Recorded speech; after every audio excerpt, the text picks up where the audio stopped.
আমি আপনাদের সম্মুখে আয়াতে কারিমা তিলাওয়াত করেছি।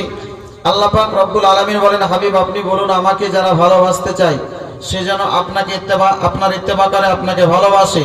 আর যে আপনার ইত্তেবা করলো, আপনাকে ভালোবাসলো, আমি আল্লাহ তার জীবনের গুনাহকে ক্ষমা করে দিয়ে আমি আল্লাহ তাদেরকে নিষ্পাপ বানিয়ে দিয়ে আমি আল্লাহ মেহেরবান ক্ষমাশীল। জোরে বলেন সুবহানাল্লাহ।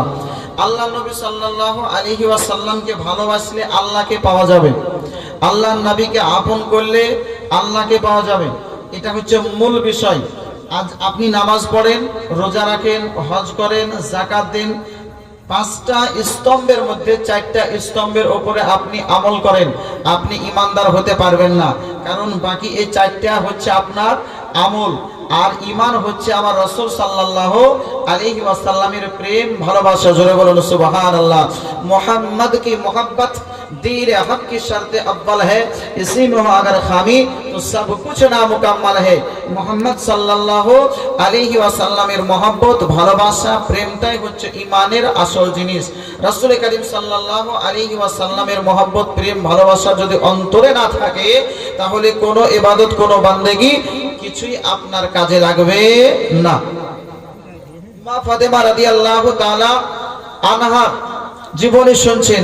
এই মঞ্চ থেকে, এই মাহফিল থেকে আপনাদেরকে বার্তা নিয়ে যেতে হবে যে রাসূল পাক সাল্লাল্লাহু আলাইহি ওয়াসাল্লামকে আমার খাতুনে জান্নাত ফাতেমা রাদিয়াল্লাহু তাআলা আনহা তিনি কেমন ভালোবেসেছেন, সাহাবী রাসূল শেরে খোদা তিনি কেমন ভালোবেসেছেন, অন্যান্য সাহাবীগণ তিনারা রাসূল পাক আলাইহিস সালামকে কেমন ভালোবেসেছেন। নিজের জান অপেক্ষা, মাল অপেক্ষা রাসূল পাক সাল্লাল্লাহু আলাইহি ওয়াসাল্লামকে বেশি ভালোবাসতেন। বেরাদারানে মিল্লাত ইসলামিয়া, আল্লাহ রাসূল সাল্লাল্লাহু আলাইহি ওয়াসাল্লামের সাহাবী হযরত শেরে খোদা হায়দারে কাররার আলী মুর্তজা রাদিয়াল্লাহু তাআলা আনহু তিনি আপনার কেমন ছিলেন? তো বলা হয়েছে রাসূল পাক সাল্লাল্লাহু আলাইহি ওয়াসাল্লাম তিনি এতটাই খোদা ভীরু ছিলেন, এতটাই নবীর প্রেমিক ছিলেন, নবীর আশিক ছিলেন, নবীর দেওয়ানা ছিলেন।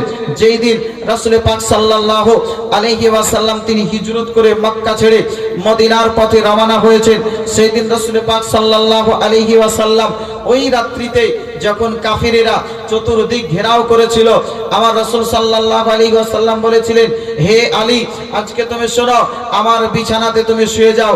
যখন সকাল হবে, সকাল বেলায় আজকে কাফির মুশরিক মুসলিম অনেকের মাল আমার কাছে আমানত স্বরূপ রাখা আছে। গোটা মক্কার মানুষ আমাকে আল আমিন হিসাবে জানতো যে আমার কাছে কোনো আমানতের মাল রাখলে খেয়ানত হবে না, এটা গোটা মক্কার মানুষ জানতো। তাই গোটা মক্কার মানুষ আমার কাছে আমানত স্বরূপ অনেক মাল রেখেছে।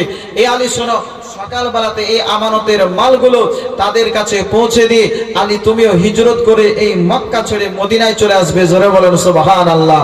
কখন বলছেন আলীকে? যেই রাত্রিতে রাসূল করিম সাল্লাল্লাহু আলাইহি ওয়াসাল্লামকে হিজরতের কথা আমার আল্লাহ বলছেন যে হাবিব আর আপনাকে মক্কায় থাকতে হবে না, এবার আজকের রাত্রিতেই রাতারাতি আপনাকে হিজরত করতে হবে, মক্কা ছেড়ে মদিনার পথ নিতে হবে। জোরে বলেন সুবহানাল্লাহ। শেরে খোদা হায়দারে কাররার আলী মুর্তজা রাদিয়াল্লাহু তাআলা আনহু তিনি আপনার কোনো চোচেরা না করে, কোনো কথা না বলে এক বাক্যে আপনার মেনে নিয়েছিলেন, ইয়া রাসূলুল্লাহ, হে হাবিবাল্লাহ নবী গো, যখন আপনি বলছেন থাকতে তাহলে আমার আর কোনো টেনশন নাই। কোন রাত্রিতে? যে রাত্রিতে কাফিরেরা বাড়ি ঘেরাও করেছে, মারবে, আক্রমণ করবে, দুনিয়া হয়তো চিরতরে বিদায় করে দিবে রাসূলকে, যে রাসূল থাকবে না আর দ্বীন ইসলামের কথাও কেউ বলবে না, রাসূল থাকবে না, আমাদের মাবুদা বা আমাদের মাবুদের বিরুদ্ধে কেউ কথা বলবে না। অতএব রাসূলকে আগে শেষ করে দিতে হবে। সবার ষড়যন্ত্রণা, সবার চক্রান্ত। সেই সময় শেরে খোদা হায়দারে কাররার আলী মুর্তজাকে বলছেন বিছানায় শুতে, আপনার আমার মতন যদি মানুষ হতো, এবার যে আমার ভাইরা এইদিকে তাওয়াজ্জু, আপনার আমার মতন যদি মানুষ হতো, আপনি আমি যদি হতাম, তাহলে হয়তো বলতাম, ইয়া রাসূলুল্লাহ, ইয়া হাবিবাল্লাহ নবী গো, আজকের এই বিপদের সময় আপনি আমাকে আপনার বিছানায় ঘুমাতে বলছেন, যদি আপনাকে ভেবে আমাকেও তো তারা আক্রমণ করতে পারে, দুনিয়া হতে আমাকেও তো বিদায় করে দিতে পারে। কিন্তু আলী বলছেন না, এটা আমার হলো না বিশ্বাস।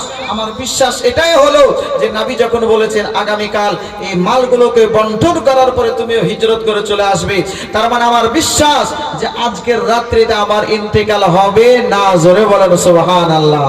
শেরে খোদা হায়দারে কাররারের বিশ্বাস যে আজকের রাত্রিতে আমার ইন্তেকাল হবে না। অন্যদিন যদি ইন্তেকাল হয়তো হতে পারে, কিন্তু আজকের রাত্রিতে হবে না। যতক্ষণ না আমি হিজরত করে মক্কা ছেড়ে মদিনায় যাচ্ছি, আমার রাসূল যেটা বলে দিয়েছেন সেই কথার কখনো এই দিক ওই দিক হতে পারে না। শেরে খোদা হায়দারে কাররার আলী মুর্তজা কতটা ভালোবাসতেন নবীকে নিজের জান অপেক্ষা, যে যেই বিছানায় রাসূলকে আক্রমণ করার জন্য কাফিররা আসছে, ওই বিছানায় শেরে খোদা আলী নিজে আপনার দেহটাকে বিছিয়ে দিয়ে আপনার বিছানার উপরে শুয়ে যাচ্ছেন। জোরে বলেন সুবহানাল্লাহ। ও শেরে খোদা হায়দারে কাররার আলী মুর্তজা রাদিয়াল্লাহু তাআলা আনহার আলোচনা শুনছেন, মা ফাতেমার আলোচনা শুনছেন। শেরে খোদা হায়দারে কাররার আলী মুর্তজা রাদিয়াল্লাহু তাআলা আনহু তিনি আপনার একদিন দেখছেন মা ফাতেমাতুজ জাহরা রাদিয়াল্লাহু তাআলা আনহা তিনি আপনার এক দুই করতে করতে আপনার প্রায় 4 থেকে 5 দিন অতিবাহিত হয়ে গেছে, অনাহার অবস্থায় দিন কাটছে। শেরে খোদা হায়দারে কাররার আলী মুর্তজা রাদিয়াল্লাহু তাআলা আনহুর গতকাল শুনেছেন যে শাড়ি বিক্রয়ের ঘটনা, শাড়ি বিক্রয় হয় না, খেজুর নিয়ে তিনি আপনারা ফিরে এসেছেন। শেরে খোদাকে মা ফাতেমাতুজ জাহরা বলতেছেন, স্বামী গো আপনি একটা কাজ করুন, এই শাড়িটা আবার আপনি মার্কেটে নিয়ে চলে যান, বাজারে নিয়ে চলে যান।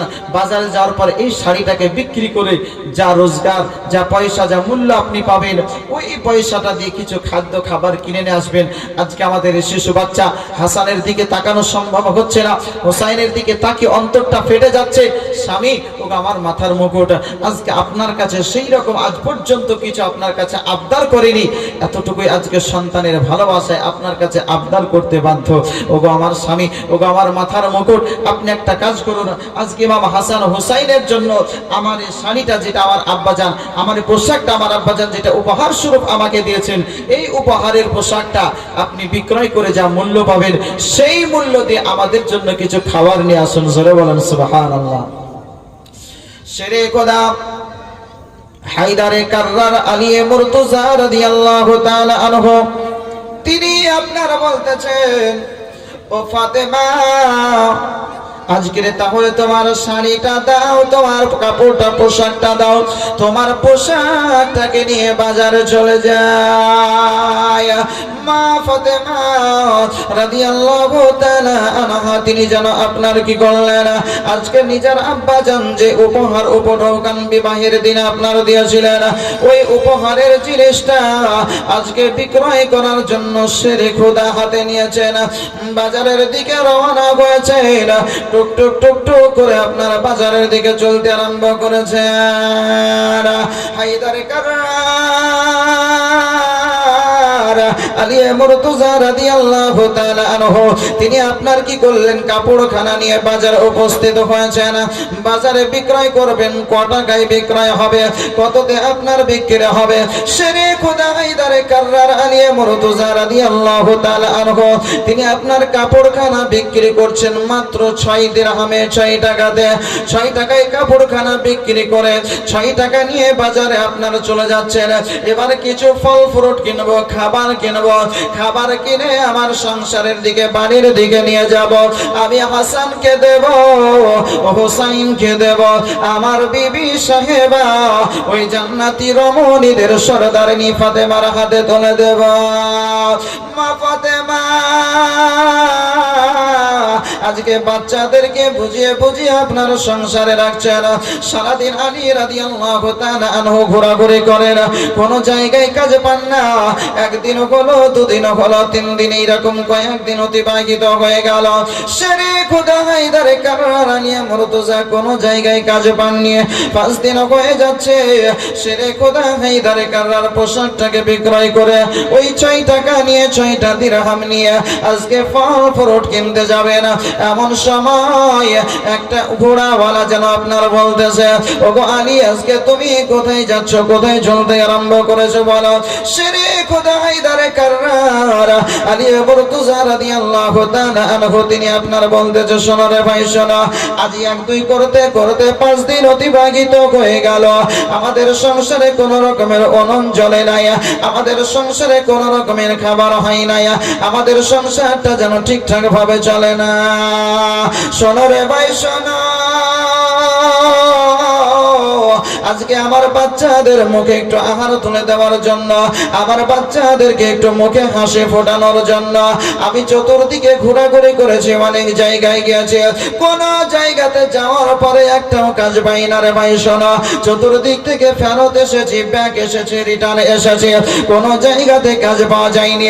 এইরকম করতে করতে 5 দিন অতিবাহিত হয়ে গেল। আমার শিশু হাসান হোসাইনের মুখের দিকে তাকানো যায় না রে বাবা। এই জন্য আমার অর্ধাঙ্গিনী, আমার বিবি সাহেবার আজকে যে পোশাকটা আমার দয়ার রাসূল, দয়ার হাবিব সাল্লাল্লাহু আলাইহি ওয়াসাল্লাম উপহার স্বরূপ দিয়েছিলেন, ওই পোশাকটাকে বাজারে বিক্রয় করেছি, 6টা মাত্র দিরহাম পেয়েছি। এই পয়সা দিয়ে যতটুকু রোজগার হবে, যতটুকু আজকে কি হবে, ফল ফ্রুট হবে, যতটুকু খাদ্য দ্রব্য পাবো, ওই খাদ্য দ্রব্য কিনে নিয়ে বাড়ির দিকে যাবো। জোরে বলে সুবহানাল্লাহ। 6 টাকা হয়েছে, এই 6 টাকা দিয়ে যা পাবো খাদ্য দ্রব্য কিনবো, জবের ময়দা বলেন আর যাই বলেন কিনবো, কেনার পরে বাড়ির দিকে নিয়ে যাবো, যা পাবো সেটা দিয়ে আমার বাচ্চাদের মুখে একটু হাসি ফোটাবো। জোরে বলেন সুবহানাল্লাহ। কোন বাপ চাই না যে আজকে নিজের সন্তানকে একটু হাসি খুশি রাখবো? কোন মা চাই না যে নিজের সন্তানকে হাসি খুশি রাখবো? সবাই তো চায় যে আমার সন্তান যদি ভালো থাকে তা আমাকে ভালো লাগবে, আমার বিবি বাচ্চা যদি সুখে থাকে, শান্তিতে থাকে, ভালো লাগবে। বিরাদারানে মিল্লাত ইসলামিয়া শেরে খোদা হায়দারে কাররার আলিয়ে মুর্তজা রাদিয়াল্লাহু তাআলা আনহু, তিনি যখন চলে আসছেন, ওই ব্যক্তি বলতেছে, বলে আলী শোনো, আজকে তোমার আর যেতে হবে না, এই 6 টাকার মাল কিনতে হবে না, আমি যে ঘোড়াটা বিক্রি করার জন্য এসেছি, এই ঘোড়াটা তুমি নিয়ে চলে যাও, আর এই ঘোড়াটাকে বিক্রয় করে এসো। আমি নিব 100 দিরহাম, আর 100 দিরহামের বেশি যা হবে সেটা হবে কি তোমার এই বাকি জিনিসটা, বাকি টাকাটা 100 দিরহামের বাড়তি যেটা টাকা সেটা হবে তোমার, ওই টাকা দিয়ে তুমি বেশি পাবে। আশা করি যে তোমার ব্যবসায়ী লাভ হবে। শেরে খোদা হায়দারে কাররার আলিয়ে মুর্তজা রাদিয়াল্লাহু তাআলা আনহু, তিনি আপনার বলতেছেন, বলে তাই তাহলে এক কাজ করা যাক, ঘোড়াটা দিন। ঘোড়াটা নিয়ে চলে যাচ্ছেন। যখন তিনি মার্কেটে উপস্থিত হয়েছেন, শেরে খোদা হায়দারে কাররার আলিয়ে মুর্তজা রাদিয়াল্লাহু তাআলা আনহুকে একজন ব্যক্তি জিজ্ঞেস করছে, বলে আলী, তোমার ঘোড়ার দাম কত নিবে? শেরে খোদা হায়দারে কাররার বলতেছেন, বলে এর দাম কত হবে সেটা আমি কি করে বলবো, তুমি কত টাকা দিবে সেটা বলো। তো ওই ব্যক্তি আপনার বলতেছে, বলে আলী, যখন তুমি এই উটের দামটা বলতে পারছো না, তা এক কাজ করো, তুমি এই উটের দামটা 160 দিরহাম নিয়ে নাও। জোরে বলেন সুবহানাল্লাহ। কত বললাম? 160 দিরহাম নিয়ে নাও। 6 টাকা দিয়ে কিনেছিলেন, 6 টাকা দিয়ে 100 টাকা নেবেন বলেছিলেন, তাহলে থাকলো 160। যখন 100 টাকা মালিককে দিয়ে দিল, থাকবে কত? 60 দিরহাম। হযরতে শেরে খোদা হায়দারে কাররার বলছেন, 6 এর জায়গাতে আমার 60 হচ্ছে। আল্লাহ পাক রব্বুল আলামিন বলেছেন, মান জাবিল হাসানাতি ফালাহু আশরু আমসালিহা। যদি 1 টাকা এরকম ভাবে দান করা যায় তাহলে তার বিনিময়ে 10 টাকা পাওয়া যায়। আমি তো 6 টাকা এরকম খোদার রাহে দিয়ে দিয়েছিলাম, যখন 6 টাকা দিয়েছে, 6 এর বিনিময়ে 6 10 60 দিরহাম আমার নাফা হচ্ছে। এই 60 দিরহাম দিয়ে যদি আমি খাদ্য খাবার কিনি তো অনেক পাবো, আমার সংসারের অভাব থাকবে না। জোরে বলেন সুবহানাল্লাহ। শেরে খোদা হায়দারে কাররার আলিয়া মুর্তজা রাদিয়াল্লাহু তাআলা আনহু, তিনি আপনার বলতেছেন, যখন 60 দিরহাম বেশি পেয়েছে, আরো দেরি নয়, খুব তাড়াতাড়ি যেন আপনার বলতেছেন, ভাই শোনো রে শোনো, নাও নাও, আজকের ঘোড়াটা তুমি নিয়ে নাও। ওখান থেকে আপনার 160 দিরহামের মধ্যে 100 দিরহাম রেখে দিয়ে 60 দিরহাম দিয়ে অনেক ফল ফ্রুট কিনেছেন, বাজার করেছেন, মনে যাচ্ছে যে সমস্ত রকমের আসবাবপত্র কিনে নিয়েছেন, খাদ্য দ্রব্য কিনে নিয়ে যেন আপনার বাড়ির দিকে রওনা হয়েছেন। বাড়ির দরজায় যাওয়ার পরে টক টক টক টক করে আওয়াজ দিচ্ছেন, বলতেছেন, ফাতেমা দরজা খুলে দাও রে ফাতেমা, দরজা খুলে দাও। মা ফাতেমা তো জাহরা রাদিয়াল্লাহু তাআলা আনহা হাসান ও হোসাইনকে ডাক দেওয়ার পরে বলে, হাসান ও হোসাইন শোনো শোনো, যাও যাও, হয়তো তোমার আব্বা জান দরজার পাশে দাঁড়িয়ে রয়েছে, তোমার আব্বা জানের জন্য দরজা খুলে দাও। বলেন সুবহানাল্লাহ। হাসান ও হোসাইন সাইয়্যিদা শাবাবে আহলিল জান্নাহ, যার ব্যাপারে আমার রাসূল বলেছেন, আল হাসান ও আল হোসাইন সাইয়্যিদা শাবাবে আহলিল জান্নাহ। হাসান ও হোসাইন হলো জান্নাতি যুবকদের সরদার। ও হাসান ও হোসাইন, যাকে সন্তুষ্ট করার জন্য আল্লাহ আমার রাজি হয়ে যায়। ইমাম হাসান ও হুসাইন দরজা যেন আপনার খোলার জন্য চলে আসেন, দরজা খুলে দিয়েছে।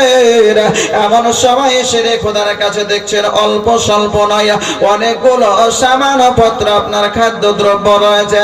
বিবি সাহেবা বলতেছেন, স্বামী গো,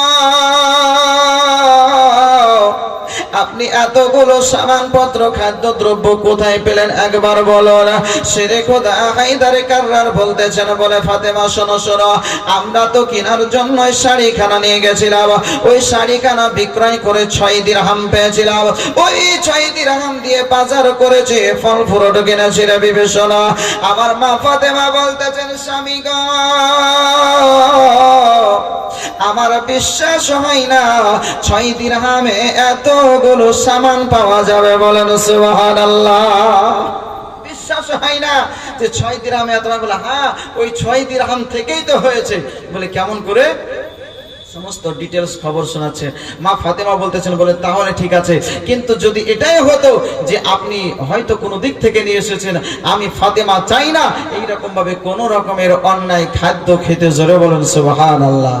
মা ফাতেমার ধারণা ছিল যে হয়তো এদিক ওদিক থেকে চেয়ে হয়তো এদিক সেদিক করে খাদ্যদ্রব্য হয়তো বেশি নিয়ে এসেছেন আমাদেরকে সন্তুষ্ট করার জন্য। ও মা ফাতেমা তো জাহরা রাদিয়াল্লাহু তাআলা আনহা নিজের স্বামীকে বলতেছেন, স্বামী গো, আমি এই দিক ওই দিকের সেই রকম কোনো মাল হলে আমি বাড়িতে উঠতে দেব না। জোরে বলেন সুবহানাল্লাহ। কিন্তু আমাদের মায়েদের কি হয়, যদি আপনারা মনে করেন কাউকে ঠকিয়ে কাউকে এই দিক সেই দিক করে যদি কিছু নিয়ে আসতে পারা যায়, তাহলে বাপে বলে মায়ে বলে যে আমার ছেলে চালাক হয়েছে। বলে না যে আমার ছেলে চালাক হয়েছে, যা চলতে পারবে সমাজে। বলে না এরকম অনেক মা আছে এইরকম। মা আফসোস, এইরকম চরিত্র ভালো চরিত্র নয়। চরিত্র হতে হবে আল্লাহ রসুলের সাহাবীদের মতন। জোরে বলেন সুবহানাল্লাহ। কোরআন বলেছে, লাকাদ কানা লাকুম ফি রাসূলিল্লাহি উসওয়াতুন হাসানাহ। ওই নবীর চরিত্র তোমাদের জন্য নমুনা। নবীর আদর্শকে আপন করে নিতে হবে, নবীর আদর্শে আদর্শিত হতে হবে, তবে আল্লাহ রাসূল আপনার প্রতি সন্তুষ্ট হবে। কিন্তু আজ দেখেন আমরা কি করি, সেই রাসূলের আদর্শ থেকে কতটাই দূরে। শুধু নামে বলে মুসলমান, পোশাক আশাক না আছে মুসলমানের মতন, চলাফেরা না আছে মুসলমানের মতন, না তো খাওয়া দাওয়া মুসলমানের মতন, না তো উঠা বসা মুসলমানের মতন, তাই না? আজ মুসলমান ঘরের ছেলে আর চুল কাটছে কেমন করে? তো আপনার মনে করেন মনে হচ্ছে পাখিতে বাসা বাঁধলে যেমন হয় ওই রকম উপরে ঝুঁটি বেঁধেছে, আর এই দিকে একদম পুরো নাড়া করে দিয়েছে, একদম ছিলে দিয়েছে, আর উপরে পাখির বাসা বেঁধে দিয়েছে। আচ্ছা বলেন তো, এইরকম করে চুল কাটা মুসলমানের নীতি? জোরে বলেন না। আগে দেখতাম যে মানুষ অভাবের তাড়নায় প্যান্ট পরতে পারতো না, সেইভাবে পোশাক আশাক পেত না, তো ছিঁড়া ফাটা পোশাক পরে জীবন কাটিয়েছে। মৌলানা সাহেব, তাই তো নাকি? ছিঁড়া ফাটা পোশাক পরে জীবন কাটিয়েছে। আরে হালি আপনার দেখলাম এই ঈদের মার্কেটে যে আপনার মনে করেন সুন্দর প্যান্ট কিনে আছে, গোটা প্যান্ট, ভালো প্যান্ট, তো ওই প্যান্টকে এই দিক খানিকটা কাটছে আর এই দিক খানিকটা কাটছে, এই দিক খানিকটা কাটছে, কাটা বলছে কাটাটাই বলছে স্টাইল। কি আফসোস রে ভাই, আজীব লাগে দুনিয়া। কি আজকে আগেকার মানুষ আপনার কাটা ফাটা ছিঁড়া ইয়াওয়া হাবাজা প্রত্যেক অভাবে তাড়নার, এখন যে ফাটাটাই বলছে আপনার স্টাইল। কি আশ্চর্য ব্যাপার। ভাবছি আমার ভাইরা, এটা মুসলমানদের পোশাক নয়। মুসলমানদের পোশাক হলো আপনার জুব্বা, মুসলমানদের পোশাক হলো পাঞ্জাবি, মুসলমানদের পোশাক হলো সুন্নতি লেবাস। আমার রাসূল সাল্লাল্লাহু আলাইহি ওয়াসাল্লাম যে পোশাকে জীবন যাপন করেছেন, সাহাবায়ে কেরাম যে পোশাকে জীবন যাপন করেছেন, ওইভাবে আপনাকে জীবন যাপন করতে হবে। ভাবছি আমার ভাইরা, অনুরোধ করব জীবনে জালসা শুনুন, তার মধ্যে শুনতে শুনতে কিছু প্রয়োজনীয় জিনিস জানতেও হবে, নাকি? যদি না জানি তাহলে কেমন করে হবে? মা ফাতেমা জাহরা রাদিয়াল্লাহু তাআলা আনহা বলতেছেন, স্বামী গো, যদি সেটাই হয়, যদি হালালি যদি হয়, তাহলে তো আপত্তি কিছু নাই, চলে আসুন, ভিতরে চলে আসুন। জোরে বলেন সুবহানাল্লাহ। মা ফাতেমা জাহরা রাদিয়াল্লাহু তাআলা আনহা তিনি তিনার স্বামীকে আপনার ঘরের ভিতরে নিয়ে নিলেন। এই রকম ভাবে একদিন দুই দিন করতে করতে সংসার যেন আপনার চলতে থাকে, আপনার খাদ্যদ্রব্য সেই রকম ভাবে চলতে থাকে। মা ফাতেমা জাহরা রাদিয়াল্লাহু তাআলা আনহা আল্লাহ পাক রব্বুল আলামিন সুবহানাহু ওয়া তাআলার ইবাদত করতে থাকেন। ওইদিকে শেরে খোদা হায়দারে কাররার আলী মুর্তজা তিনিও যেন আল্লাহ পাক রব্বুল আলামিনের ইবাদত বান্দেগি বিক্রি করেন, এই রকমই দিন মজুর প্রতিদিন খেটে নিয়ে আসেন, সংসার চলে, সংসার চলে, সংসার চলে, কোনো সমস্যা হয় না।